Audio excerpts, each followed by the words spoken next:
Hey, what's going on, chess lovers? This is Maurice Bishop Chess. Y'all know my slogan, life is a game of chess. Alright guys, today I have this beautiful game I want to share with y'all, with me playing against G.I. Joe 1983. You know, pretty strong player, but I had to hit him with the White Lion, guys. Y'all already know, guys. Y'all know how I play, you know, the Black Lion, but of course I'm playing the white pieces, so it's the White Lion. Alright, so without further ado, we're actually going to get started. Alright guys, so obviously I'm playing the white pieces and he's playing black. I play e4, knight c6, and d3.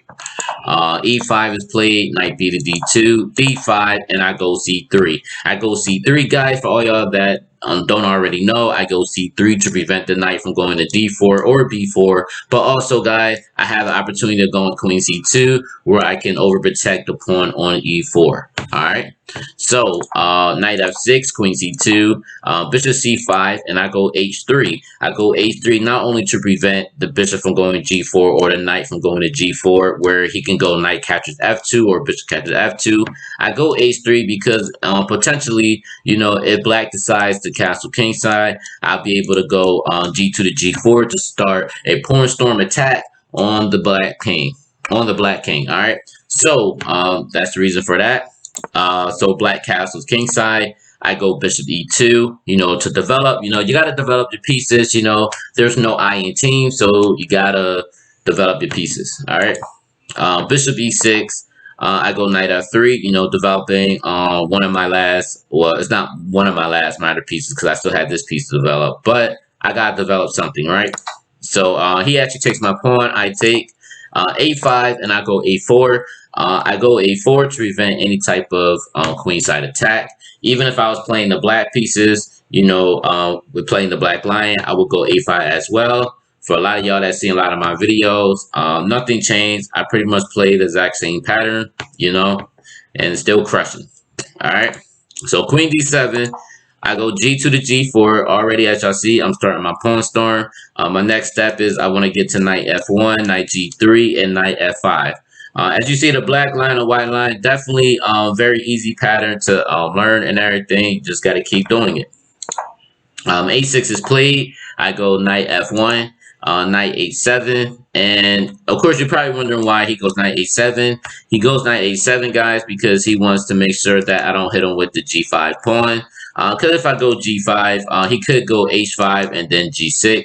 That could be a possibility where he can lock out the position where it'll be hard for me to actually break through it, you know. So that's one of the things. But I'm sorry about that, guys. I didn't go g5 though. I didn't go g5. All right, so he goes knight a7. I go knight g3, which I like knight g3. You know, I get a chance to go knight f5. He goes rook d8. I go rook g1. Again, guys, you know, I want this g file. You know, once this rook is in front of the king, you know, it's going to definitely be devastating. All right. So knight e7. Notice, guys, he went knight e7. He did give up this pawn. Now, normally, guys, most people wouldn't take, but however, when you're playing the black line, if somebody gives up this e pawn, it's actually best to actually take it unless he doesn't have any tactical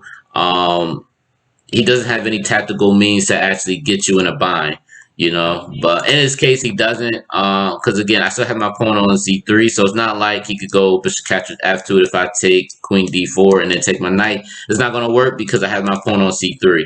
So, but with me going knight captures e5, you know, I am hitting his queen, but also is making my position a lot stronger now because he doesn't have this e5 pawn, and then I have knight d3 next. So after queen d6, I go knight d3. I'm hitting his dark square bishop. But also, guys, I have this powerful bishop f4 that's also coming as well. All right, so I did go knight f5, guys. However, I think the best move, I'm be honest with you guys, I think the best move, instead of going knight f5 first, I feel as though my best move was actually bishop f4. I should have went bishop f4 first and then went knight f5. I thought I should have did that. I didn't do that. I went knight f5 automatically. That wasn't very smart. I mean, either way, it's still good, but at the same time, I do give him some type of leeway with queen h2, because now my rook is not on the g file no more. Now I have to protect my pawn on f2 because that's weak. he's threatening queen catches f2, or maybe bishop catches, or actually he's not threatening that because, well, technically he is, guys, because all he would have to do is go rook catches d3, and then he has bishop catches f2 or queen f2 check, where he'll win a rook on g1. So he does have some tactics, which is why I had to go rook f1, which is why, guys, it was a lot better for me to go bishop f4 first.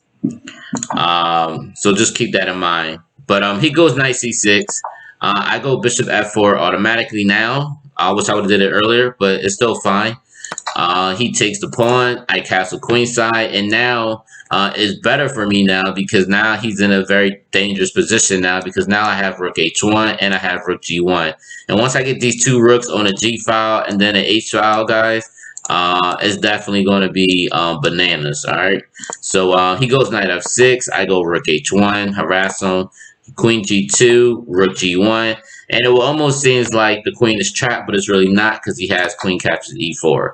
But after that, I hit him with bishop captures a6. As you see, I'm hitting rook captures g7, or better yet, guys, I do have bishop captures g7, where I could threat rook h8 checkmate.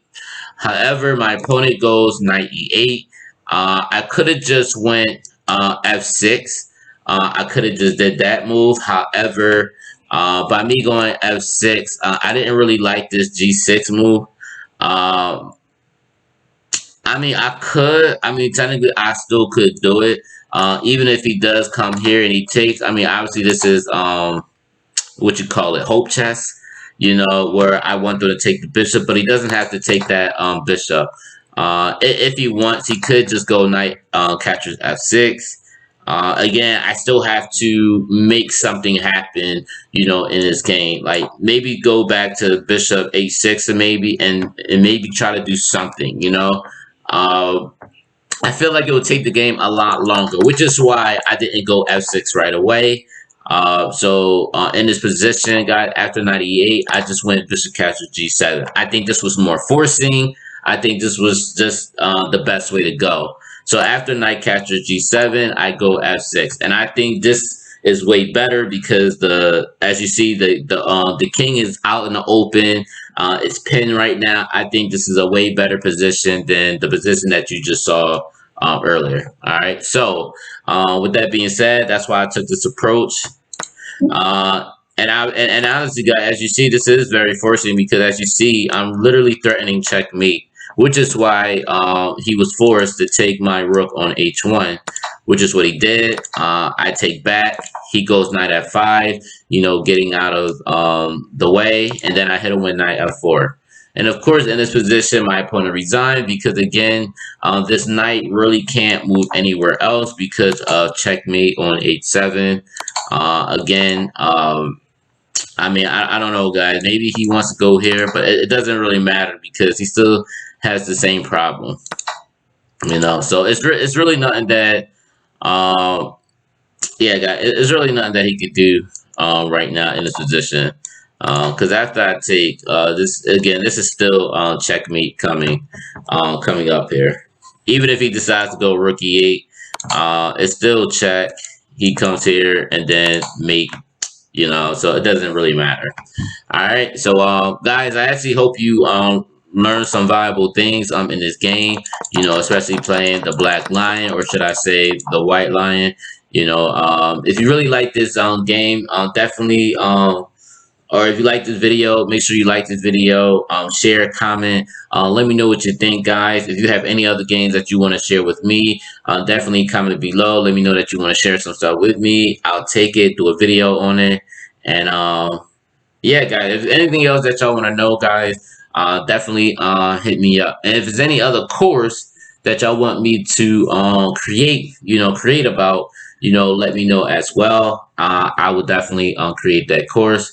And I will do that for y'all. All right. So without further ado, again, again, guys, just like, share, comment, and whatever y'all do, don't forget to hit the subscribe button.